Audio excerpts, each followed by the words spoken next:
You're the #1 ranked ethical hacker in the world. You're a serial entrepreneur, cybersecurity professional, and now a child safety warrior with your company, 561 PC. Not my 561 PC is not a company. My company is actually Pentester, which is a cybersecurity company, pentester.com. 561 PC is an organization that I created with my friend Dustin Lampros, or Scrappy. He's a professional MMA fighter. We'll get into that soon. And your goal, protecting children and trying to make South Florida and the world a better place by catching one child predator at a time. That's a damn good goal. You go by 0 Day on Instagram. You're like a modern day vigilante. Just some stuff about your hacking life. 0 Day, code for a discovered security vulnerability with 0 days to fix the flaw. That's the meaning of it. 19 plus years hacking. You're self-taught, no college, no formal education. You claim to have imposter syndrome. You mentor and teach others on how to learn this trade. You've made money from working with Amazon, PayPal, and Facebook. And you say that hacking is the best decision you've ever made in your life. Sometimes you hack up to 10 hours a day. Yeah, or more. But, working with some of those big companies there would be through bug bounty programs. I don't know if you're familiar with them. I'm not. That was prior to us starting pentester.com, which is a cybersecurity platform for small, medium-sized businesses at the moment to make sure that they're safe online, to check for data leaks, to check, where your face, where your identity is being broadcasted all over the internet, which goes, hand in hand with what we're doing with predators. You have a interesting childhood, it sounds like, overcoming addiction. I want to get into your childhood, how you got into hacking. Some of the stuff we can do to protect ourselves from hackers, what hackers are capable of, and then the second half of the interview, I want to get into all the stuff you're doing, catching these predators. I think that's very interesting. This is going to be one of the most informative interviews I've ever done. But keeping it light right off the bat, how did you get involved with Facebook and Amazon, and who is PayPal? Okay, so that was actually what I was thinking about prior to you giving me the awesome gifts, what a bug bounty program is. So I don't personally own a bug bounty program, but I work with a team. I have a team of hackers that we all work together on projects. And to do that legally, there's things called bug bounties. So companies like Amazon, Facebook, YouTube, Netflix, all the huge companies out there, they offer a monetary value for a bug or a vulnerability that's found in their site. So what I mean by help protect these large organizations, it is through their bug bounty program. They may not be a direct client of the company, or some of them may be, but can't really talk about that publicly.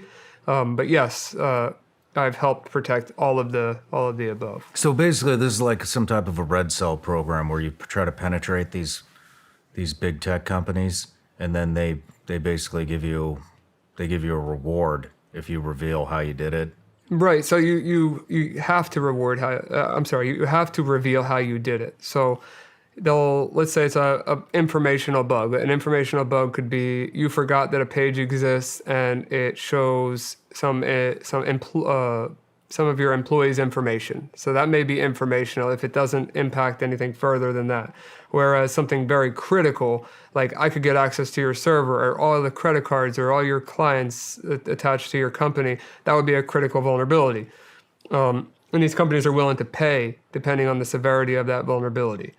So Apple, for example, if you were able to take over an iPhone, they'll pay you $1 million for something like that. They'll pay you $1 million? Yeah, $1 million for it. They call it a zero-click exploit, meaning I can send you something that you won't even know happened, and I have full access to your phone. $1 million bug bounty. Have you done that before? No, I haven't. I haven't personally found any bugs in the new iPhones. But if I did, I'd be sure to report it to Apple. So if you don't mind me asking, what's the biggest bounty you've collected, and what was it for?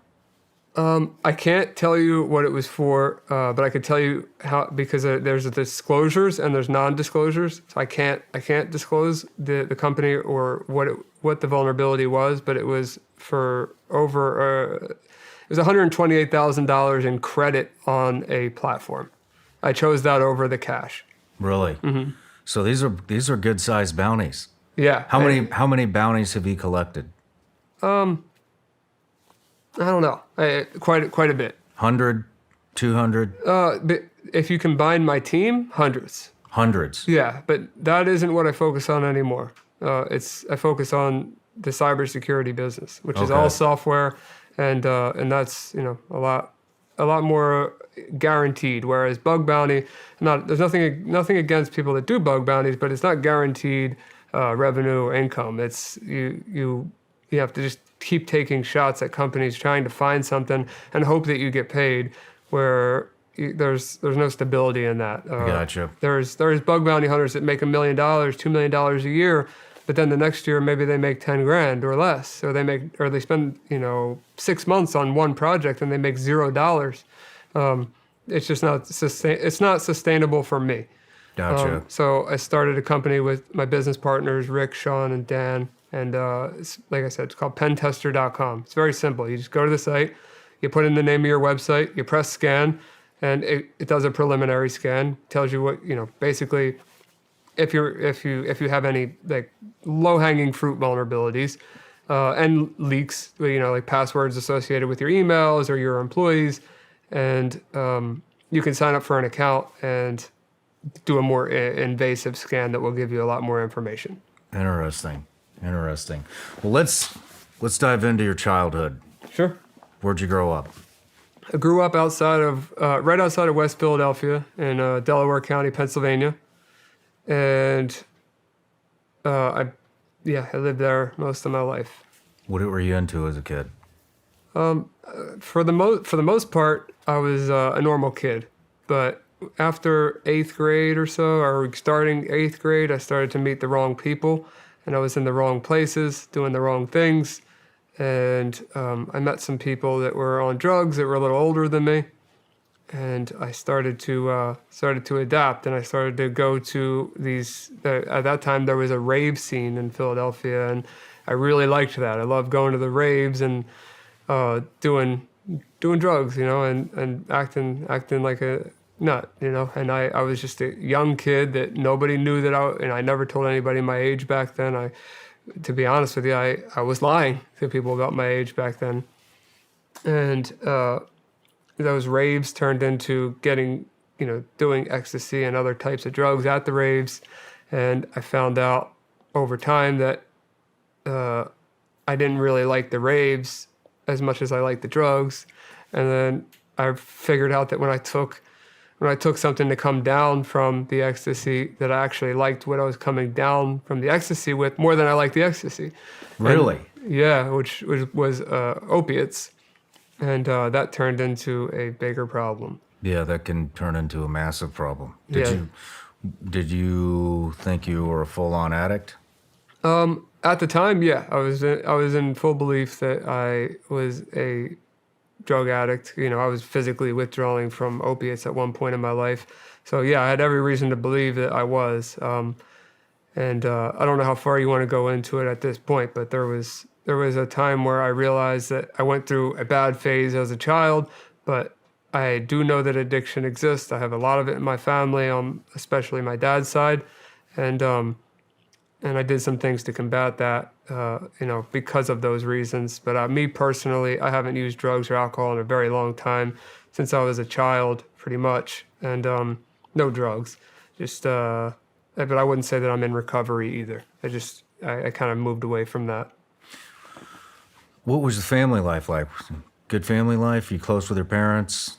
So I'm very close with my mom. My grandfather passed away a few years ago, and he was like a father to me. He raised me, the best father I could have asked for. I wouldn't know what a father's like without him.